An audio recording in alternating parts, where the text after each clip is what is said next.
continuar. Estamos desarrollando nuestra serie basado en el Evangelio de Marcos, recuerden. Hoy nos toca ir al capítulo 6.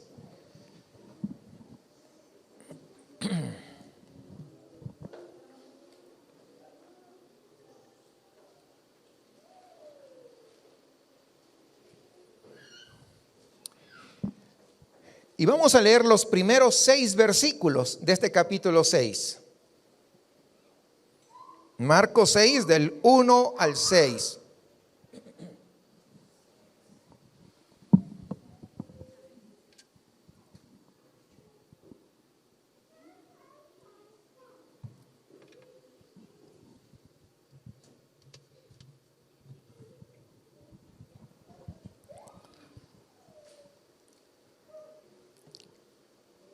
Marcos capítulo 6, versículo 1 al 6 es lo que vamos a estar estudiando el día de hoy. Y el título de este sermón es Jesús es Dios. Y cuando decimos el título, tal vez usted diga, pues yo ya sé eso. Y vamos a ver cómo muchas veces el ser humano, aunque puede de repente con su boca decirlo, pero sus pensamientos no van acorde a eso de que Jesús es Dios. Si usted tuviera que pensar cuáles son las 3 palabras más importantes para todo ser humano, ¿en qué pensaría? ¿En qué palabras usted se estaría imaginando? Yo como pastor, ¿verdad? Podría decir, Iger es extraordinaria, ¿verdad? Porque Iger son las iniciales de nuestra iglesia. O podría como esposo decir, Rosalinda es preciosa, ¿verdad? Como esposo, pues son palabras que, pues yo creo que van bien.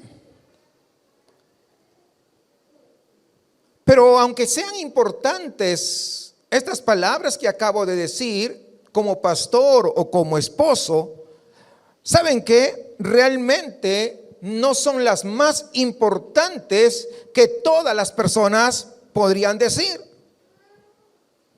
Las 3 palabras más importantes que probablemente todos deberíamos decir es justamente Jesús es Dios. Jesús es Dios.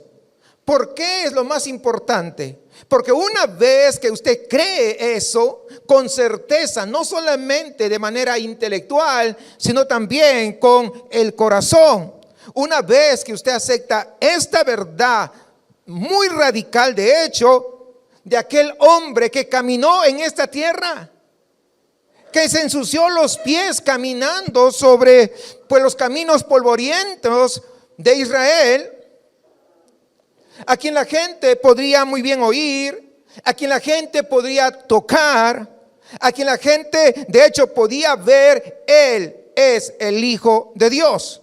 Y cuando eso se acepta con la mente y con el corazón, entonces toda tu vida cambia. Porque no es un pensamiento nada más, no es algo intelectual, sino es algo de lo más profundo del corazón.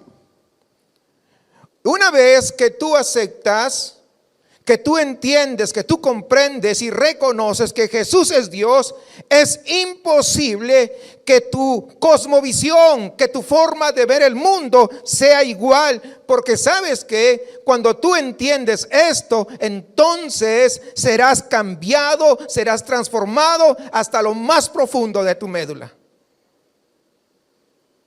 Es posible que haya gente en muchas iglesias que han escuchado tal vez que Jesús es Dios, que pronuncian que Jesús es Dios, pero no ha habido una evidencia que Jesús es Dios en su vida. Por consecuencia, no podríamos decirle que ha entendido o que ha aceptado verdaderamente de corazón que Jesús es Dios. Porque esta verdad siempre va a transformar. Ahora, de alguna manera, el pasaje de hoy día en Marcos capítulo 6, vamos a ver que es un poco el epicentro de esta verdad que estoy enunciando. Porque vamos a ver a la gente lidiando con el hecho de que ese hombre que camina por ahí, que ha nacido ahí o que se ha criado ahí, Jesús de Nazaret, es el Hijo de Dios, pero ellos están lidiando con esa idea, están chocando con ese pensamiento. Y vamos a ver aquí en Marcos 6 que Jesús ha regresado a su pueblo donde él se crió. De hecho, no era un pueblo tan grande. Era un pueblo bastante pequeño en una colina llamada Nazaret. Aunque todos sabemos que él nació en Belén, pero él creció en Nazaret. Por eso se le llama Nazareno. ¿Ok? Probablemente, hermanos, en los días de Jesús, ese pueblo tan pequeño tendría pues unos 500 habitantes. Como ustedes se darán cuenta, es bastante pequeñito el pueblo. Eso significa que todo el mundo conocía a todo el mundo. Todos se conocían. No sé si ustedes han escuchado aquel dicho que dice: pueblo chico, infierno grande. Sí han escuchado, yo creo la mayoría ha escuchado, ¿verdad? Y al ver este pasaje nos vamos a dar cuenta que tal vez se acerca un poco a la realidad. En estos 6 versículos que estudiaremos el día de hoy, lamentablemente, hermanos, es una triste ilustración de la maldad del corazón humano y que merece una atención especial. Por eso que solamente vamos a usar y vamos a estudiar estos 6 versículos, porque necesitamos concentrarnos en este contenido muy importante. Vayamos a la lectura. Marcos capítulo 6, versículo 1 al 6. Salió Jesús de ahí y vino a su tierra, y le seguían sus discípulos. Y llegado el día de reposo, comenzó a enseñar en la sinagoga, y muchos, oyéndole, se admiraban y decían: ¿de dónde tiene estas cosas? ¿Y qué sabiduría es esta que le es dada, y estos milagros que por sus manos son hechos? ¿No es este el carpintero, hijo de María, hermano de Jacobo, de José, de Judas y de Simón? ¿No están también aquí con nosotros sus hermanas? Y se escandalizaban de él. Mas Jesús les decía: no hay profeta sin honra, sino en su propia tierra y entre sus parientes y en su casa. Y no pudo hacer allí ningún milagro, salvo que sanó a unos pocos enfermos, poniendo sobre ellos las manos. Y estaba asombrado de la incredulidad de ellos. Miren ustedes, Jesús se está asombrando de la incredulidad de su gente. Y recorría las aldeas de alrededor enseñando. Oremos al Señor. Amado Padre, en esta mañana nos acercamos ante su presencia, reconociendo nuestra necesidad de usted y la necesidad imperativa que pueda hablarnos a cada uno de nosotros. Señor, nosotros reconocemos que muchas veces hemos dicho: yo sé, yo entiendo y yo comprendo que Jesús es Dios, pero muchas veces nuestras acciones han estado alejadas de ello. Perdónanos, Señor. Y ayúdanos a que tu palabra pueda entrar como una espada de 2 filos y pueda penetrar hasta lo más profundo de nuestro ser. Que pueda penetrar, Señor, nuestro corazón duro, y que tu palabra, Señor, sea reconfortante. Tu palabra, Señor, nos ayude, nos confronte con la verdad, pero también que podamos encontrar luz en ti, que podamos encontrar gracia sobre gracia para nuestras vidas. Amado Señor, yo de forma personal reconozco mi pequeñez y mis limitaciones, que son grandes, y suplico que puedas usarme y que puedas ministrar a tu pueblo al margen de mis limitaciones, de tal forma que tu nombre sea glorificado por todos los acá reunidos. Te pido esto en el nombre de Jesús. Amén. Amén.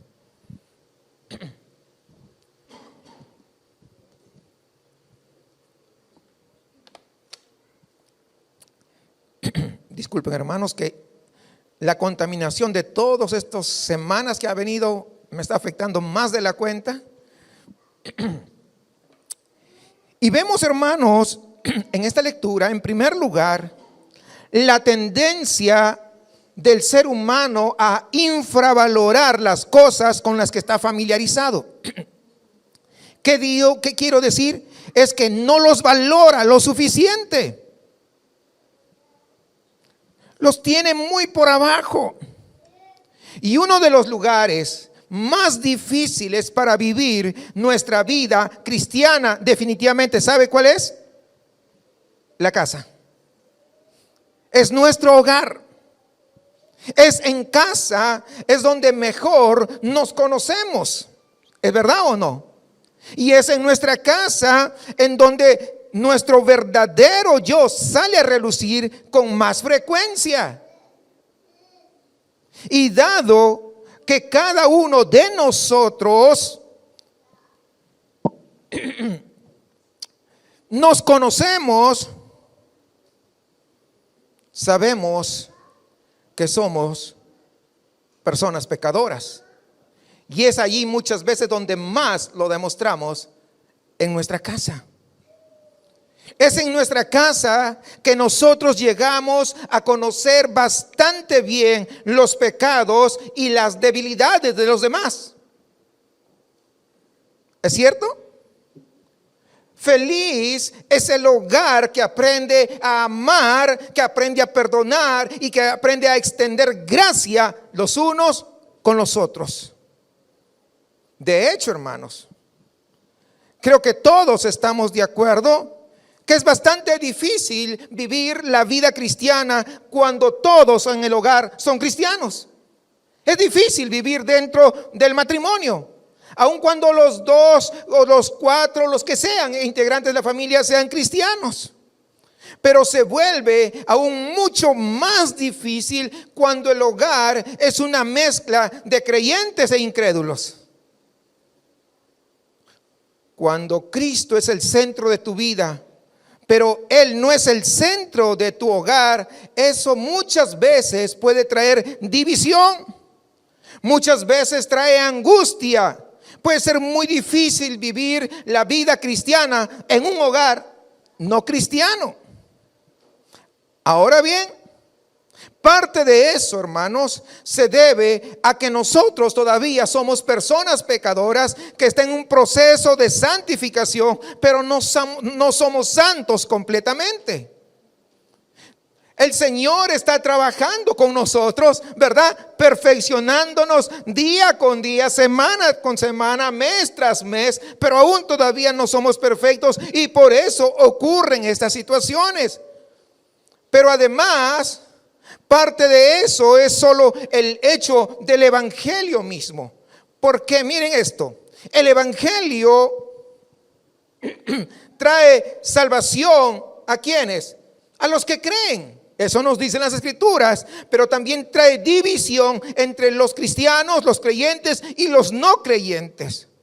Cuando tú tomas una posición por Cristo, aquellos que no siguen a Cristo pueden sentirse incómodos o incluso amenazan tu fe, y otros se pueden burlar de ti aunque te digan que te aman. Sí. Eso es lo que pasa cuando hay un cristiano y un no creyente. Por eso no es fácil ser cristiano en un hogar no cristiano. Y vemos esto, hermanos, ilustrado para nosotros con esta visita que Jesús realiza a su ciudad donde creció, donde se crió, llamado Nazaret. Donde hemos leído y vemos que fue rechazado por la gente del pueblo, fue rechazado por sus parientes, incluso, fíjense ustedes, por su propia familia. Pero también podemos aprender algunas verdades muy valiosas de este pasaje que nos ayudarán en nuestra propia lucha, hermanos, por vivir la vida cristiana en nuestros hogares, especialmente si tenemos familia no creyentes. Así que atentos, porque va a ser de mucho ánimo. Lo primero que quiero que aprendamos de este pasaje es que estás llamado a compartir el evangelio. Mire el versículo 1 y 2. Dice esto: salió Jesús de allí y vino a su tierra, es decir, a Nazaret. Estaba fuera, recuerden, ya lo hemos visto en las semanas anteriores, que estaba fuera. Había incluso hasta los gentiles, y luego regresó y ahora descendió al sur, donde estaba ubicado Nazaret. Y dice, y le seguían sus discípulos, y llegando el día de reposo comenzó a enseñar en la sinagoga, y muchos oyéndole se admiraban. Ahora, no voy a dedicar mucho a este punto porque lo vamos a ver con más detalle la próxima semana, pero el punto aquí es que usted está llamado a compartir el evangelio. En estos versículos 1 y 2 vemos a Jesús que es el que enseña y es el que predica, pero notará usted algo, que los discípulos están ahí con él. Están junto a él. ¿Por qué? Porque Jesús los está entrenando, los está preparando para poder enviarlos. Verás cómo seguidores de Jesús, que nosotros somos, se supone que debemos hacer las cosas que Jesús hizo, desde luego, porque nosotros somos seguidores de él. Y una de las principales cosas que Jesús hizo fue compartir el evangelio con otras personas. Volvamos el versículo 2, dice, y llegado el día de reposo comenzó a enseñar en la sinagoga, y muchos oyéndole se admiraban. Es posible, hermano, que nunca tú puedas ponerte de pie frente a un grupo grande de personas y nunca enseñarás como lo hizo Jesús. Pero cada uno de ustedes está llamado a compartir el evangelio con las personas que Dios pone en tu camino diario. Y ese es el punto 1. En mi caso, ustedes saben, yo nunca estuve pensando, yo voy a ir a México y yo voy a predicar en grandes multitudes.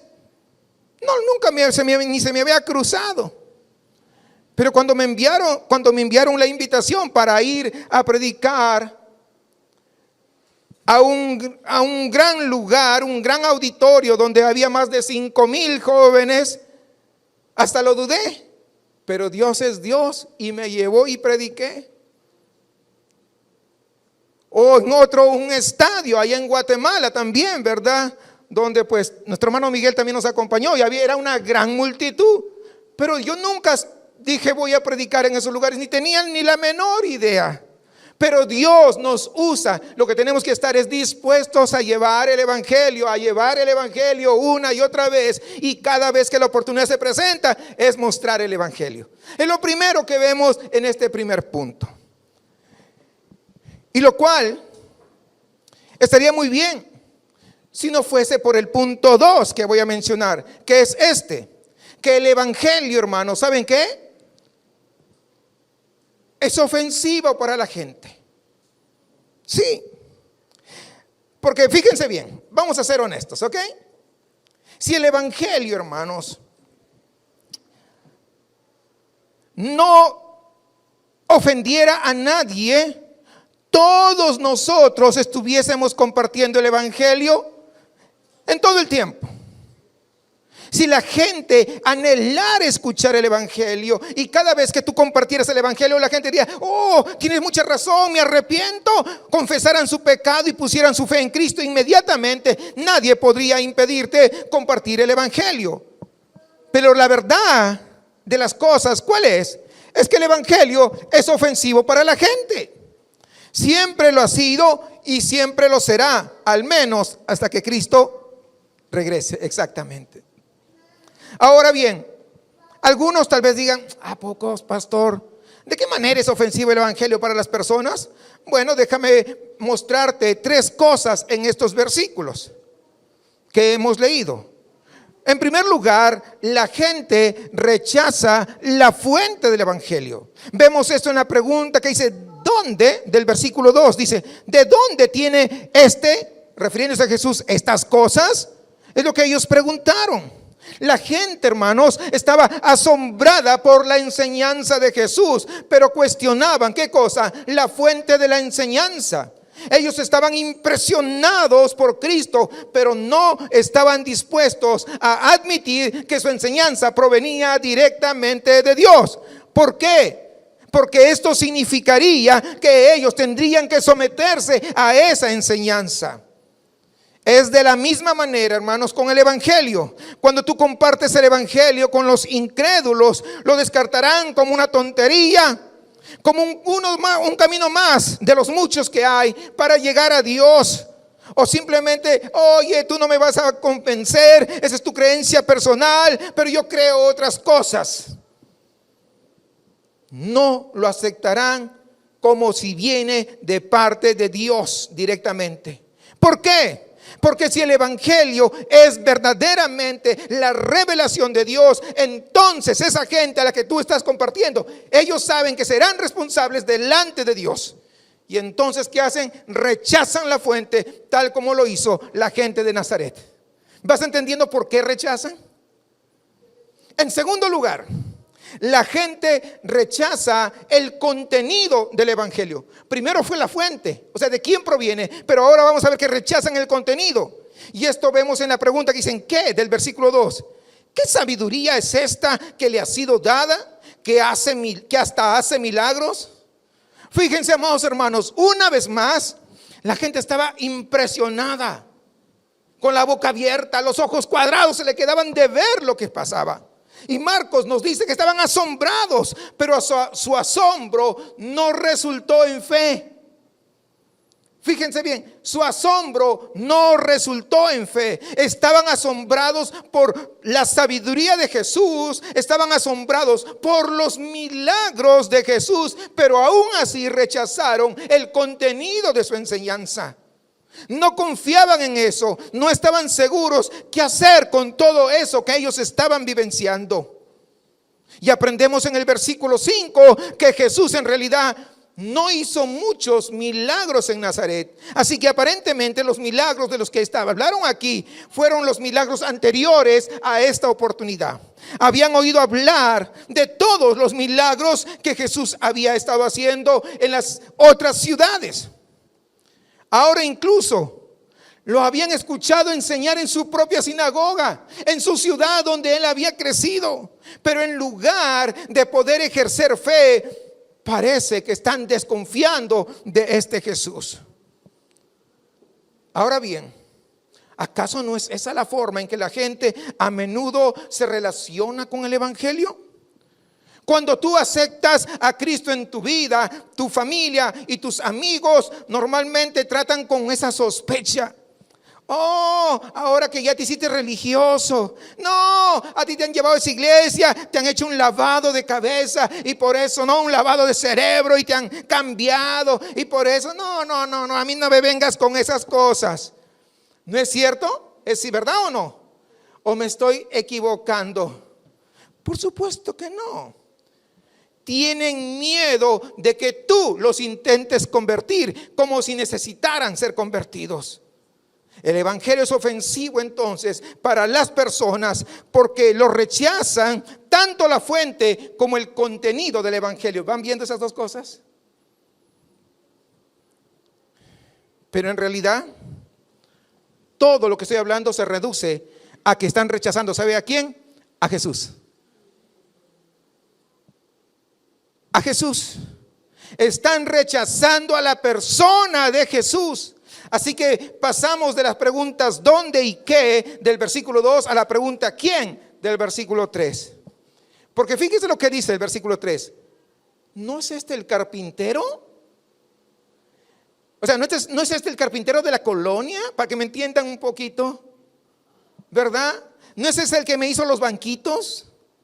¿O la silla? ¿O la repisa? ¿O la mesita? Lo que usted quiera. ¿Sí me entiende la idea? O sea, es el carpintero del pueblo, del barrio, de la colonia. Y luego dice, ¿no es este el hijo de María y hermano de Santiago, de José, de Judas y de Simón? ¿Acaso no están sus hermanas aquí con nosotros? Y se ofendieron con él. Versículo 3. Imagine usted, están ofendidos por este hombre con el que habían crecido. Lo conocían.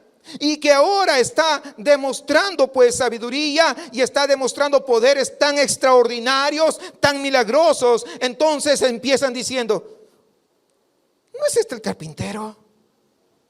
Jesús nunca estudió con ningún rabino destacado. O sea, ¿de dónde sale? ¿Qué onda con este Jesús? ¿El carpintero nos va a venir a enseñar? ¿Sí me entiende usted? Mire cómo la gente lo estaba encasillando. Era Jesús. No era el maestro más destacado ahí. El esposo de María, José, era carpintero, y los hijos, si no estudiaban pues con un rabino, se dedicaban al oficio del padre. Y en este caso Jesús se dedicó al oficio de su padre. Y no fue hasta que Jesús cumplió 30 años que repentinamente comenzó este ministerio público de enseñanza y de milagros.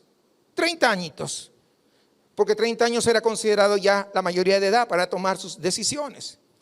Y entonces por eso se ofenden, porque les está enseñando sobre el reino de Dios. De todo, después de todo, él es solamente un carpintero. Y luego dicen: ¿no es este el hijo de María? Ahora bien, escuchen esto, hermanos, escuchen, porque esta es una frase inusual. Es decir, que no se usa a menudo, no se debería usar, casi nunca se usa. ¿Por qué dicen: no es este el hijo de María? Normalmente para referirse a alguien dicen: es el hijo del padre del fulano de tal. Es el hijo de Miguel, por ejemplo. No van a decir: es el hijo de su esposa. No, es el hijo de Miguel. ¿Sí me entiende? Es la manera como se deberían de referir habitualmente. Aún si José, supongamos que hubiese muerto, también deberían seguir refiriéndose el hijo de José. Por eso les digo que es inusual que acá digan: ¿el hijo de María? ¿Por qué cree que le decían así? Pues porque ellos todavía seguían pensando que Jesús nació fuera del matrimonio y era un hijo ilegítimo. Esa es la razón por lo que esto tuvo que haber sido la intención de insultarlo y difamarlo. Recuerden que no se habían casado todavía, estaban comprometidos María y José, y salió embarazada María. Por eso, pero ellos no entendían, no les había caído el 20 que era el Hijo de Dios, que lo que estaba engendrado dentro del vientre de María provenía del Espíritu Santo. No lo entendían, estaban cegados. Por eso pensaban que María se había acostado con otro hombre y le había engañado a José, y por eso decían el hijo de María y no el hijo de José. ¿Sí entiende? O sea, hasta estos momentos todavía siguen ellos guardando dentro de su memoria ese episodio, y lo seguían insultando, lo seguían difamando. Cuando nosotros a través de los evangelios recordemos en el bautismo de Jesús la voz del cielo, ahí en Marcos 1:1, que dijo: tú eres mi hijo amado, a quien yo amo, dijo el Padre. Dios estaba declarando que era su hijo. Incluso hemos visto ya que los demonios incluso confesaron que Jesús era el Hijo de Dios, pero la gente de Nazaret simplemente lo llama el Hijo de María. ¿Te das cuenta de que también menciona a los hermanos y las hermanas de Jesús? Y la lectura más natural aquí es que María y José tuvieron hijos pues juntos después del nacimiento de Jesús, por lo que eran hermanos y hermanas menores de Jesús.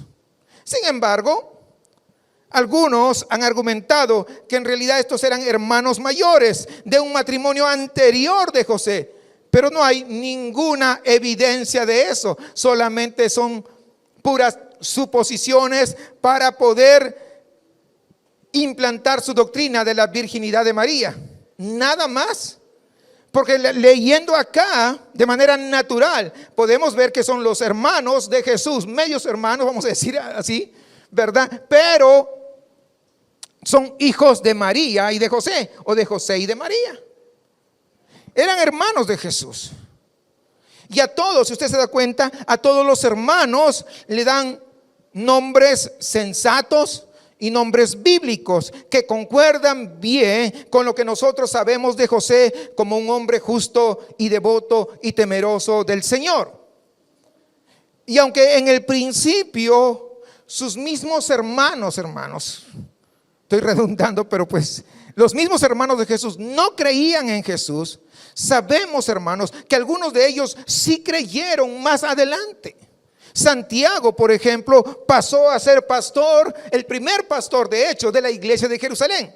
¿Quién es? El hermano de Jesús. Nosotros hemos leído la epístola de Judas, la que está antes de Apocalipsis. Es un solo capítulo. Ese también probablemente sea el hermano de Jesús. Entonces podemos ver Santiago, que escribió Santiago, y Judas, hermano de Jesús. Al menos esos dos sabemos que fueron creyentes fieles, que empezaron no creyendo. Sus hermanos no creían en Jesús, pero luego al ver lo que él hacía, Dios obró en sus corazones y ellos llegaron a ser salvos también. Así que el punto principal aquí en el versículo 3 es que la gente se ofendió con Jesús. Y entonces hicieron estas preguntas tratando de poner en duda su persona, su carácter y sus credenciales. Lo que vemos aquí en los versículos 2 y 3, hermanos, es un rechazo total al evangelio que Jesús estaba anunciando.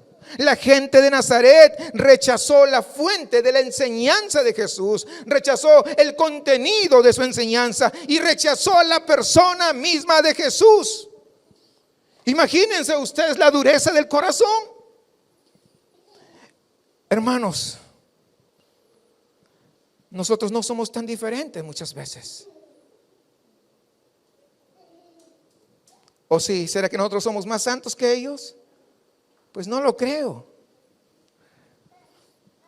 Quiero recordarles, estamos llamados a compartir el evangelio con las personas, pero eso siempre va a ser un desafío porque el evangelio es ofensivo para las personas. Por lo tanto, no te ofendas si no te escuchan. Por lo tanto, no te ofendas si te rechazan.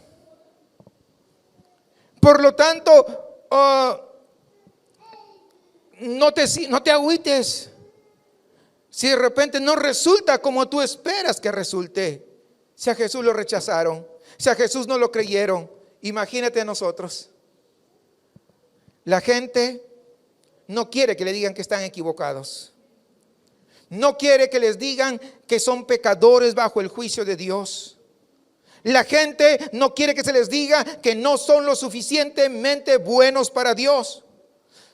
La gente no quiere que se le diga que necesitan un Salvador. No, ya lo sé, sabes, pero no has hecho absolutamente nada. Entonces sigue estando bajo el juicio de Dios.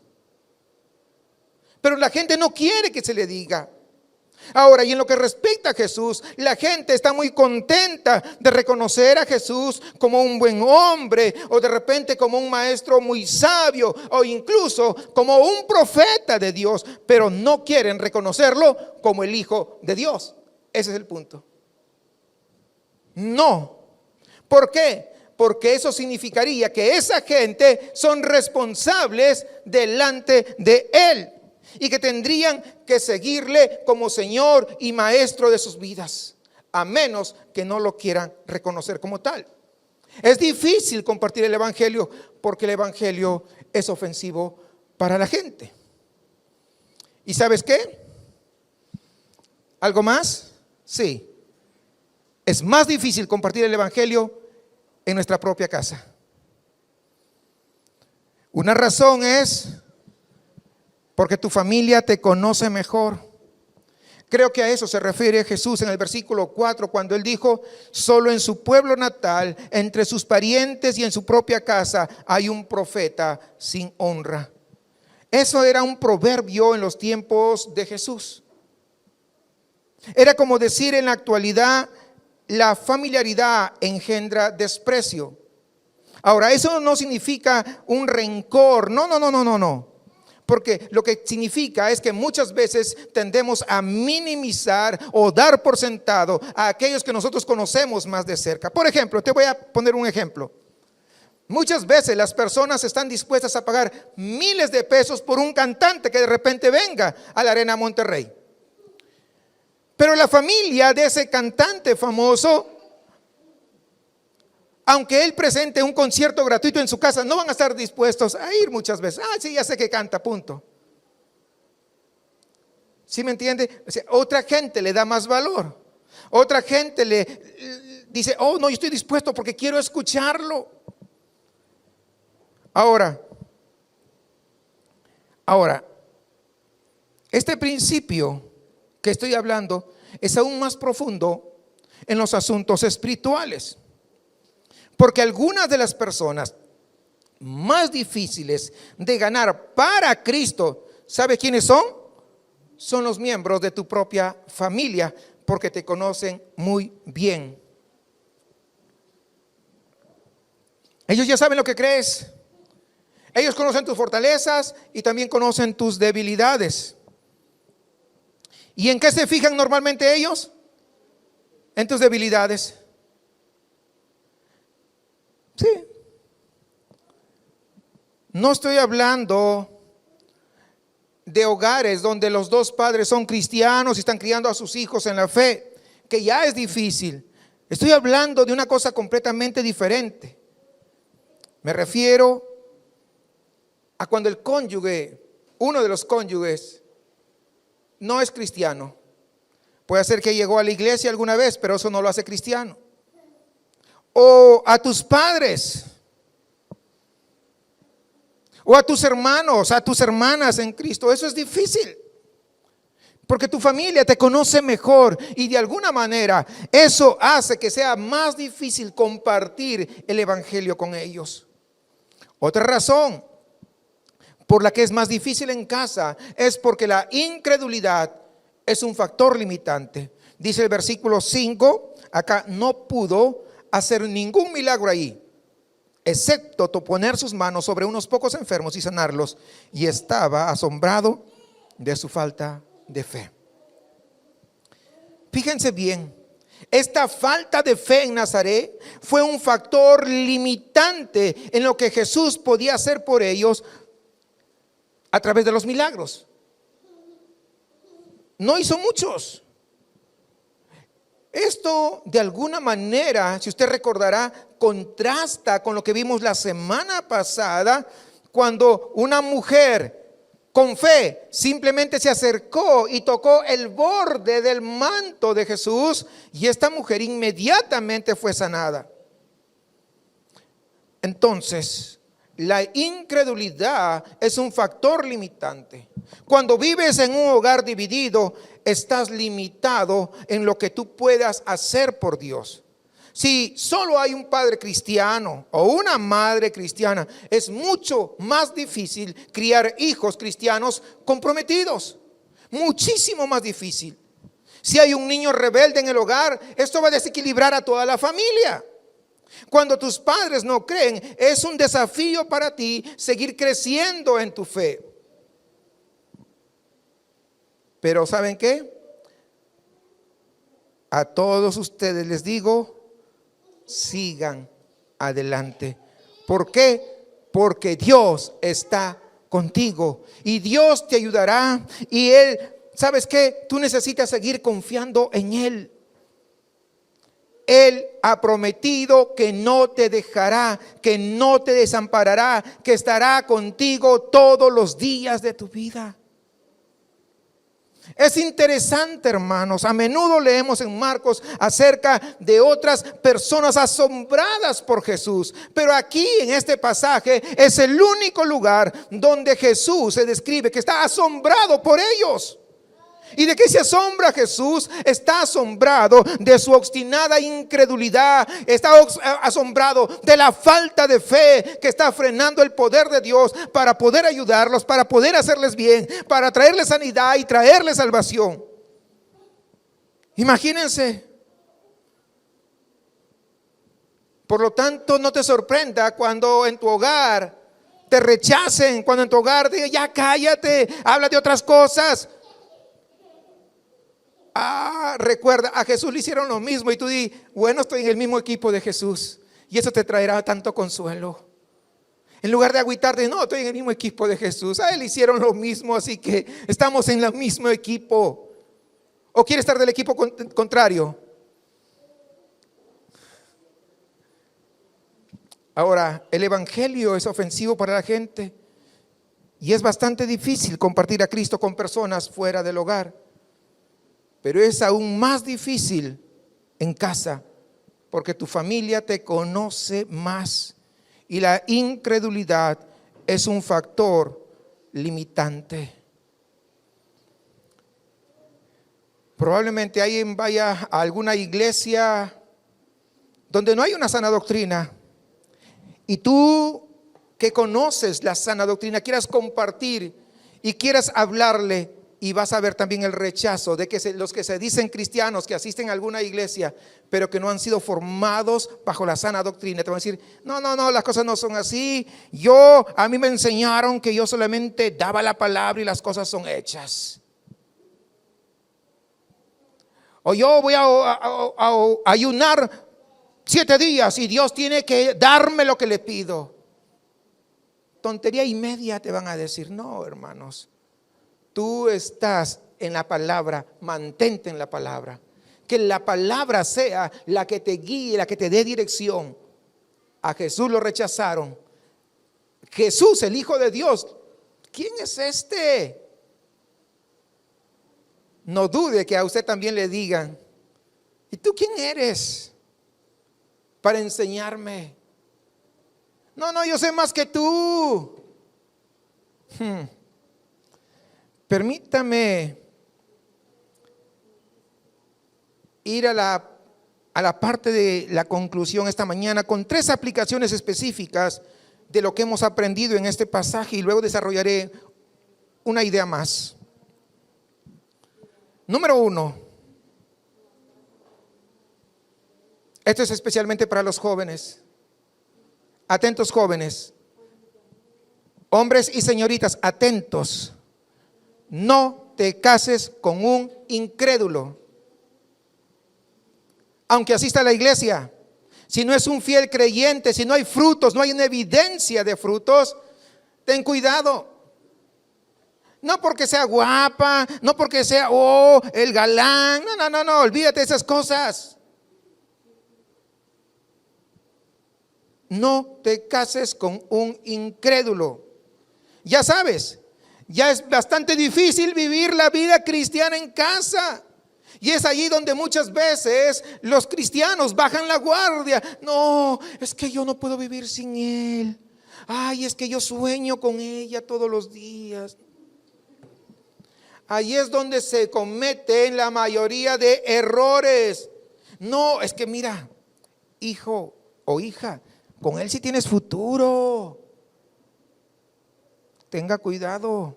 No, si ya de por sí es difícil vivir la vida cristiana, no lo hagas más difícil casándote intencionalmente con alguien que no te comprende, que alguien que no te apoya, que con alguien que no está de acuerdo a los fundamentos de tu fe. ¿Sencillo o no? ¿Está claro o no? De hecho, Dios te ordena en la Biblia que si tú eres cristiano, que si eres creyente, que no te cases con alguien que no sea creyente. Ahora, si tú viniste a la fe más tarde, después de casarte, eso es otro asunto diferente. Y Dios te ordena, si estás casado, ¿verdad? No dice ya te amolaste, no. Lo que dice es, Dios te ordena que te quedes en ese matrimonio, que ames a tu cónyuge, ¿verdad? Es lo que nos manda las escrituras, que amemos al cónyuge y que busquemos guiarlo a Cristo. ¿Cómo? Con tus acciones.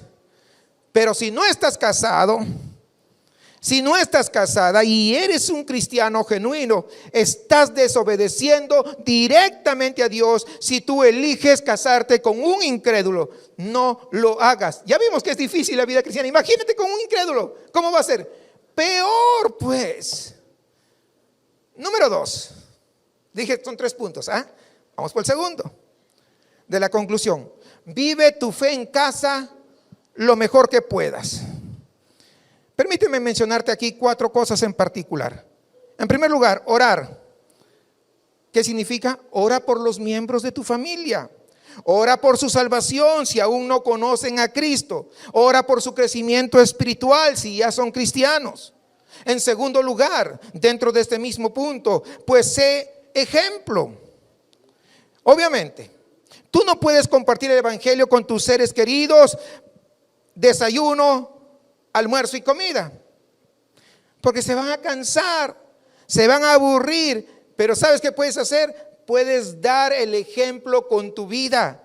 Puedes dar el ejemplo con tus acciones. Puedes dar el ejemplo amándolos profundamente con el amor de Cristo. Y de eso hay un testimonio grande que nos ha compartido una hermana. No tengo el permiso para decirle, pero vea lo que Dios es capaz de hacer. En tercer lugar, compartir, pero cuando corresponda. De hecho, fíjense esto. El hecho que no puedas seguir insistiendo en el evangelio todo el tiempo no significa que Dios no abrirá momentos, que no abrirá oportunidades donde el mismo Espíritu Santo te va a impulsar y te va a decir: es el momento apropiado para que tú lo hagas, para que tú compartas. Así que de vez en cuando tú dile a tus seres queridos que tú estás orando por él, por ella, por tus hijos, etcétera, que Dios los ama y que los estás esperando, que no es demasiado tarde porque tienen vida para que puedan venir a Cristo. Y en cuarto lugar, vivir en paz. Como dice Romanos 12:18, en cuanto dependa de vosotros, estad en paz. ¿Con quién? Con todos. Eso significa especialmente con tu familia. Y los 4 puntos entran en la categoría de vivir tu fe en casa lo mejor que puedas. Recapitulo rápido porque yo sé que es importante, por eso estoy una vez recapitulando. No te cases con un incrédulo. Número 2, vive tu fe en la casa lo mejor que puedas. Y número 3, aprende a vivir en los límites de la incredulidad. Yo sé que puede ser frustrante cuando hay incredulidad en tu casa. Puede ser frustrante cuando tú descubres que tu hogar no puede ser todo lo que tú quieres que sea para Dios. Solo haz lo que tú puedas. No te preocupes porque deja todo el resto en las manos de Dios. Recuerda que si Jesús estuvo limitado por la incredulidad de la gente en lo que podía hacer allá en su ciudad, allá en Nazaret, entonces tú y yo también encontraremos que la incredulidad es un factor limitante en casa. Entrégaselo a Dios y aprende a vivir con los límites de la incredulidad. No te agüites, no te desesperes. Esa obra lo hará Dios, no tú. Dios es más grande que nuestros límites y Él te ayudará a ser un cristiano genuino en casa.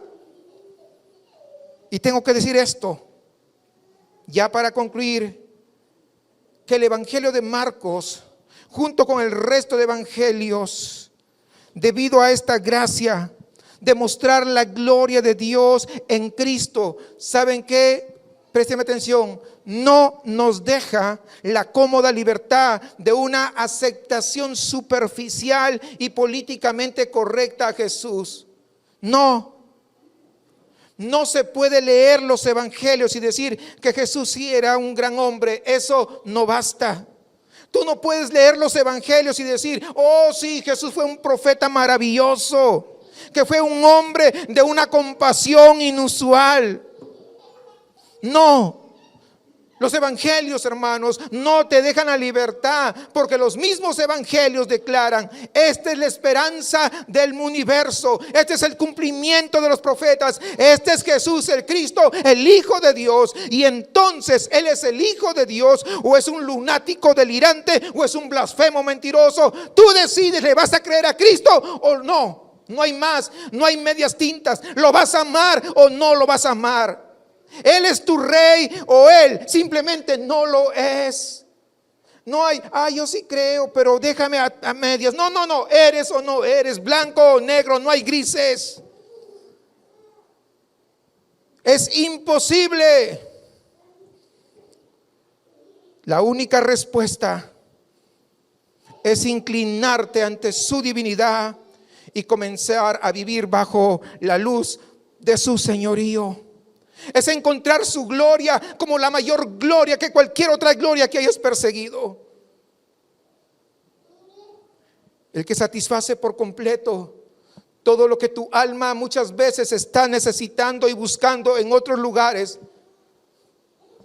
Y te cansas de un lugar y vas a buscar en otro y vas a buscar en otro. El ser humano por naturaleza es un hombre sediento. Es una mujer sedienta, aunque no sabe muchas veces de qué. Y muchos lo buscan en diferentes cosas, aún en cosas buenas. Hay gente que busca saciarse esa necesidad de su alma en cosas tal vez como el alcohol, tal vez como las drogas. O los hombres muchas veces buscan tal vez en las mujeres. Pero hay otros que tal vez lo hacen en otras cosas como el trabajo, por ejemplo. Pero nunca serás satisfecho a menos que tú puedas satisfacerte en Jesús, el Hijo de Dios. Él te satisfacerá por completo. Para de buscar. Ríndete a Jesús, porque Él es Dios. Él te creó y sabe cómo puede satisfacerte esas necesidades más profundas que tienes. Entonces, ¿qué deberías hacer con este pasaje que leímos el día de hoy? ¿Qué vas a hacer? Tal vez estás aquí y tendrías que decir honestamente: yo he asistido a la iglesia muchas veces, pero la verdad que tal vez nunca había meditado en esto. Tal vez nunca he puesto mi confianza total en Jesús. Creo que he sido una persona que ha buscado su propio consuelo, su propia ayuda, ha buscado sus propias salidas, ha buscado saciarse de la manera políticamente correcta o socialmente aceptado. Tal vez he pensado que es un profeta que vino hace años, que Jesús tal vez fue un gran hombre, pero hoy me doy cuenta que eso no es posible. Y entonces yo te digo, hoy acércate a Jesús y confiesa tu necesidad y recibe la gracia que solo Él puede darte. Ese hecho de encontrarte con el Hijo de Dios, el Cordero que quita el pecado del mundo, nuestro Señor Jesucristo. Tal vez seas un creyente y dices: Luis o pastor, yo reconozco esa batalla de incredulidad que muchas veces aflora en mi corazón, y actúo como si creyera que Jesús es Dios, y actúo como que sus promesas son verdaderas. Pero a la hora de la verdad me olvido de quién es Jesús y comienzo a centrarme únicamente en mí como el solucionador de mis problemas, el solucionador de mis situaciones, y comienzo a preocuparme porque pienso que Él no está preocupado por mí. Y me olvido que no solamente he encontrado el perdón y la vida eterna en Jesús, sino que también en Él encuentro todo lo que yo necesito para poder vivir en el aquí y el ahora de la manera que Él me ha llamado a vivir. Y yo no siempre he vivido así. Quiero decirte lo siguiente y estate atento: que debido al sacrificio de Jesús, no tienes que esconderte en la culpa, en la vergüenza y en el miedo. Es posible que hayas fallado, es posible que hayas tenido altos y bajos, es posible que muchas veces te hayas olvidado de Jesús en esa desesperación o en ese desconsuelo. Es posible, pero no tienes que esconderte, porque todas tus debilidades, porque todos tus fracasos, porque todos tus pecados han sido cubiertos por la sangre derramada en la cruz. Así que hoy puedes correr ante su presencia y decir: yo creo, Señor, ayúdame en mi incredulidad, ayúdame en aquellos lugares, en aquellos momentos que no creo. Que Dios nos ayude a decir 1000 veces esta semana siguiente: Jesús es Dios, Jesús es Dios, Jesús es Dios. Y que la gloria, hermanos, de lo que eso significa, nos lleve a una dependencia más completa de Jesús, a una adoración más profunda, a una celebración más profunda, a un servicio más profundo, que solamente Él es digno.